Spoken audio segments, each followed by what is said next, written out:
server for too much longer, but once you have had Nightbot join your channel, if you head over to your Twitch and YouTube channels, to make sure that you add Nightbot to a moderator. So for Twitch, if we go to our Twitch channel, and as the instruction says, we type in /mod space Nightbot to give Nightbot the moderator status. You should see a text message just saying that you have added Nightbot as a moderator of this room. Believe it or not, that is actually all of the setup that you need to do to have Nightbot as part of your channel. Everything else now is tinkering with the options to get Nightbot to work in the specific way that you want it to. Now down the left hand side, you should have a list of all the different.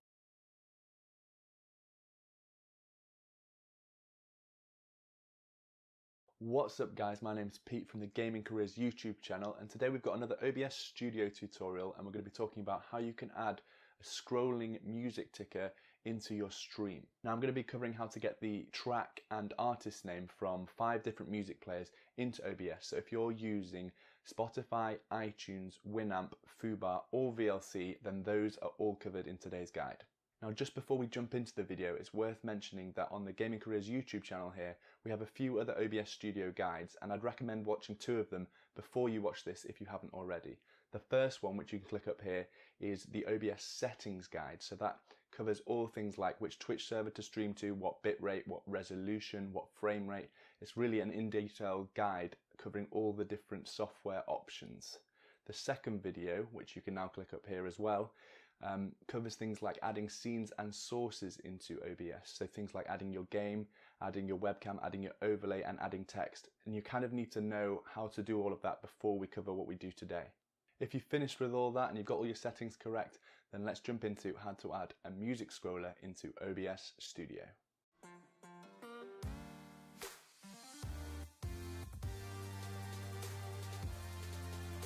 Now in this video I'll be setting up OBS to track what I am playing with Spotify, but if you're using one of the other pieces of software like iTunes, Winamp, Fubar or VLC, then it's only one option that needs changing, and I'll be showing you exactly how to up the extracted folder. You want it too. So _art won't really matter, but in earlier versions it could be iTunes or Winamp or Fubar or VLC files. One is a text file called snip, and one is a JPEG file which is called snip_artwork. Next, let's open up the music playing software that we've chosen. So for me, that's Spotify, but for you, it could be iTunes or Winamp or Fubar. There you can select the music program that you're going to use. So for me, that's Spotify. The next thing we want to change is the output format. So if you select Set Output Format, this will open up a new window, which basically allows us to customize how Snip to a text file, and then we use OBS to read that text file. Snip will then update this text. Select the color that we want the text to be. So for me that is white, but obviously choose the color that suits your stream layout. Here you can select the opacity if you want it to be anything other than 100%, but I'm going to leave it at 100 for me. You can also add things like a gradient if you want your text to be two-tone, and you can add a background and opacity if you want it to sit above a background, which can be quite useful actually if you don't have an overlay that already makes the text pop out. You want the alignment to be set to left because we're going to be having scrolling text and we need using. You should see the text update within our preview window. Let's drag it to where we want the music scroller to be. So for me that's down at the bottom next to this Spotify icon. Once we're happy with the position, let's just try skipping a track and making sure we're still happy with the left alignment. Okay, looking good. So the next thing we want to do is to make our text scroll. What we need to do for that is right click on the text source and select filters. This will open up a new window showing our text. If we click the plus button within the filter window, we can add an effect filter. We want to choose scroll, and I'll leave the filter name as scroll just because otherwise anything else would be quite confusing, I think. And here we can set the horizontal speed of our text scroll. So I'd recommend anything between 15 and 20, but it's completely up to you. It can scroll super quick if that's the design that you want for your stream. So now we can see we have our scrolling text. We're nearly there, there's just one more aesthetic change that I want to make. Currently the text source will change width based on the title and artist name length. So if we swap track to a longer title and longer artist name, you can see that it overruns into other parts of our overlay. Basically a short track name and artist will only occupy a small amount of screen space, whereas a long track and artist name will occupy a much larger amount. To fix this, what we want to do is edit the filter on our scrolling text and set a maximum width that it can occupy. So to jump back into the filter properties, right click in the text source and select filters again. Make sure that you have the scroll effect filter selected and then check the box to limit the width and enter a value for the width that you'd like to set. So for me that's 350. Now if we go back to the preview window of OBS, we can see that no matter which track we have playing, it always occupies the same amount of space. So if it's a short name, it will be repeated. This is why I personally recommend having 2 spaces after the artist name in Snip. It doesn't bunch together too much on the longer artists. And that's it guys, I hope you have now got some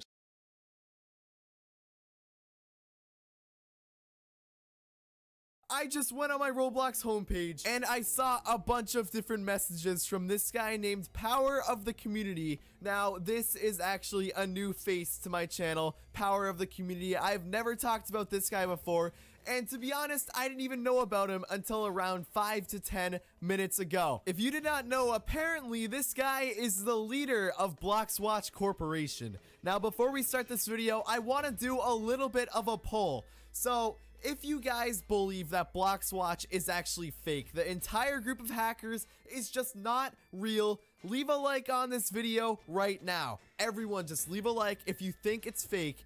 But if you think it's real and the hackers are real, still just leave a like on the video. It takes 2 seconds. Personally, for me, I'm at the point where I believe they're fake. Subscribe to the channel if you are new and you want some more updates about Bloxwatch. Whenever anything happens, I will be making a video on it. Let's get into the interview. Alright, so a little bit of backstory. I was talking to Bloxwatch and I was trying to get him to admit that Bloxwatch is fake, it's not real, and all of that, and he just would not admit it, dude. And I'll actually show you right now what I did say to him. I said, hey, are you here? We need to talk. Are you on? He said hello, and then I said, can you join into a game? He said can't, talking to an old friend, blah blah blah. And then right here I said, can you tell me right now if Bloxwatch is real or fake? He said we are real. And then I said prove it's real. Go on my account right now. Can I have a few minutes to talk to my friend? How long? I'm recording. I don't know. I'm recording and I want you to prove to me that you can go on my account. Do it quick. And he didn't reply for a while. Then I said, hello? Sorry. Talking to him. Hold on. Prove to me right now it's real or I will never make a Bloxwatch video again. He said, seems like a win. I said, for who? And then he said, but first, add a Power of the Community. And that's what I did. I added this guy. I went to people. I copied this. I hit paste. And as you can see, Power of the Community right here. I added him as a friend and this guy showed up and we literally just started talking. I said hi. He said, hello, dear Nicholas. This is the last warning of Bloxwatch Corporation. Stop making videos about us or you will get punished. I know you think we are fake, and it's true. I really, at this point, think they're fake. Nicholas, what do you think who changed colors on your avatar last time? I'm the leader of Bloxwatch Corporation. Nicholas, your videos about us, you're making problems. I know you're recording this. If you upload this video, bad things can happen. Nicholas. And guys, you already know I'm gonna upload this video. Bloxwatch said Lego Bloxian that we are fake because he was annoying. He didn't mean that. But Nicholas, you have a brain of a rat. You need to understand a lie. I'm watching you, Nicholas. If you upload this video, you can't know what will happen to your account. I'm recording right now. Ladies and gentlemen, this is an interview with the leader of Bloxwatch Corporation. I'm gonna ask him right now if I can ask him a few questions. I'm going to say yes. I'm going to get fake. Do it fake. This is Ashley. And guys, if you did not know, Ashley is one of my friends. He's actually referring to Ashley, the unicorn who uploaded a video about Bloxwatch. He's got over 100,000 subscribers. And let's go back here. Can I ask you a few questions? He is not answering me. He's taking a while to respond. This is... I added him. Okay, I added him. Why should I talk to him? Dude, I already know right now there's going to be a lot of comments on this video. Dude, Bloxwatch is fake. You're scaring children. Dude, this is not me. I'm not trying to scare anyone. I am just literally recording what's going on my Roblox account. I am not these people. These guys are literally contacting me, and this is super video. All right.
A lot of you commented, hack me in the video we posted.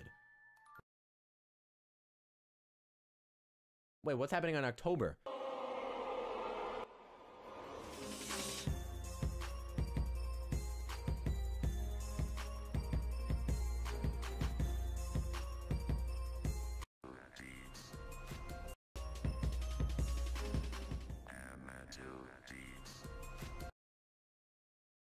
Watcher helped make this video. 0, 0, 0.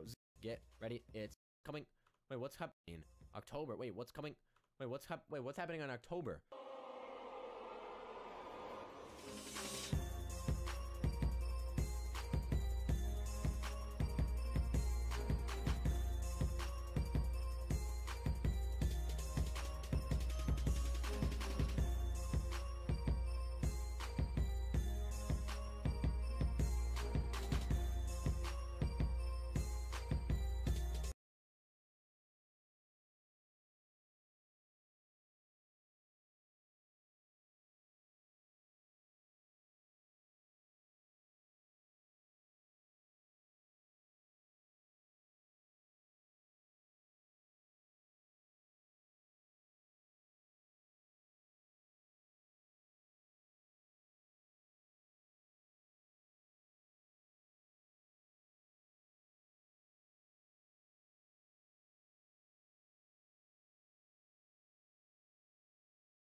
Hey guys, welcome to a new episode of Conflicts. Today we'll be taking a look at Piper, a computer kit sent over to us that teaches you the fundamentals of computers as well as how to build your very own.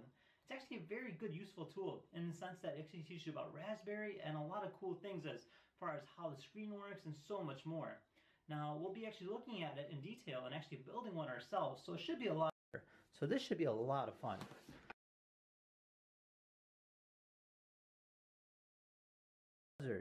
So everything to assemble our very own Piper.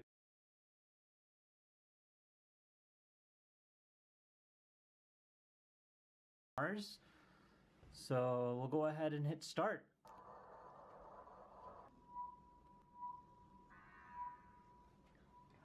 Commander, we have a huge object on a collision course with Earth. We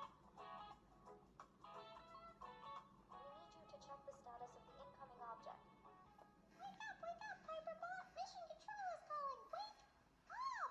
Okay, I'm awake, Pip. Alright, so looks like it's almost looks like Minecraft. This is really, really cool. Looks like we actually have to destroy these rusty corners over here, so let me just go ahead and try that out. There you go. Yeah, it's got a very nice, quick response to it, which is really cool. I think that's the end of the first mission. Well done. Alright, high five. Yeah. Oh no, it looks like an asteroid's coming towards Earth. That's not an asteroid, that's a G-steroid. Let's fix the control unit so Piperbot can move. Here's the control chip. It's called a Raspberry Pi and you have one right in front of you. When the Raspberry Pi goes through the fancy schmancy digitizer, you can see that it looks just like the one in front of you, and whatever you build with it is beamed back to me. Now let's add 2 red wires to the same pins you see here. Alright, so it looks like we actually have to work on a Raspberry Pi over here.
and install 2 red wires. Isma, can you go ahead? 1, 2, 3, 4, 5. And then we'll go ahead and install this on the 6th one. And we should be good. Now it does say we have to touch the wires together, so let's go ahead and do that. Alright, so now that we're all set here, it says to go look at the door and open it. So I think we just go ahead and do one of these. So let's get closer to the door. Insert a red button on the wires you just attached into the controller like you see here. And once it's firmly in place, press the button 3 times. Alright, so let's go ahead and try setting this up where I can actually just move the character by pressing a button. So from what it looks like is I just go ahead and connect these 2 wires right over here and then set up one of these switch buttons as well. So let me just go ahead and try this out. There we go. So if I press this button now, he actually moves forward. Alright, so looks like we're going to be building our movement here. So you can actually climb the ladder. We got to climb all the way up. Landed on the cheese.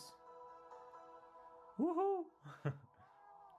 Looks like we need to repair our jumping ability. So let's go to this box here. Where is it? Right click on that. Okay, so we need a yellow button. Yellow. Here.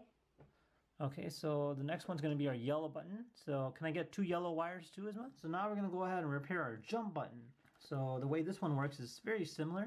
We skip 2 on this side here, and then we just go ahead and attach that like so.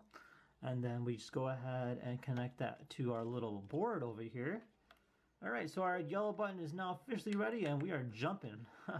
So let's go, looks like we're inside the cheese crater. Very interesting. Go outside. Yeah, we're trying to get outside here. So it looks like the red blocks are leading to an exit, so I gotta follow the red blocks. Alright, so we're gonna go ahead and click on this here. You need a gold wrench to operate this crafting table. So let's go ahead and find ourselves a golden wrench. Alright, so we completed mission number 1. And it looks like we're on some kind of island.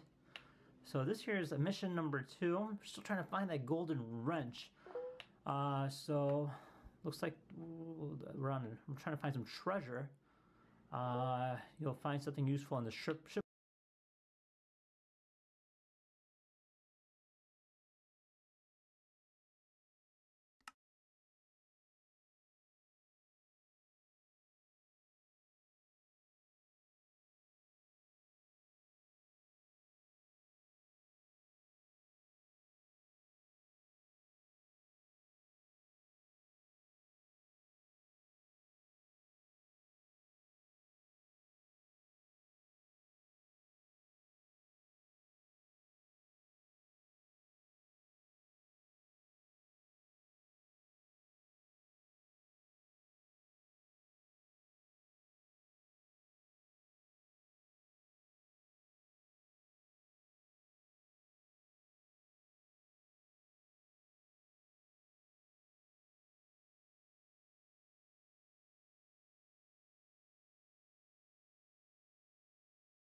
shipwreck. So let's go ahead and look at this right here.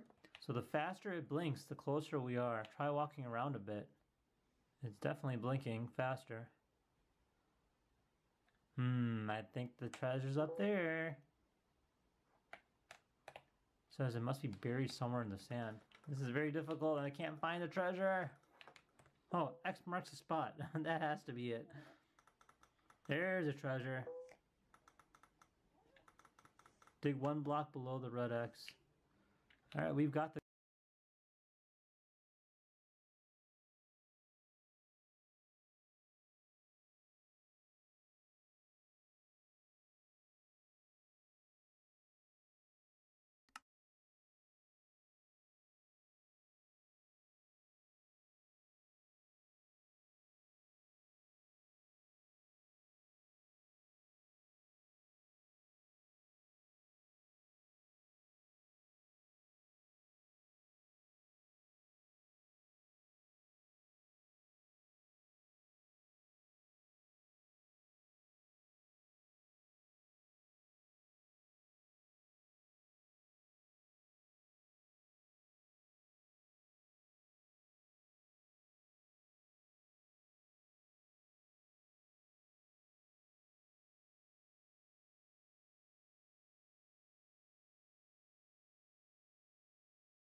the golden wrench. We have to figure out a way to reach the crafting table up there. You can activate the closest TNT.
Left click the TNT to see what happens.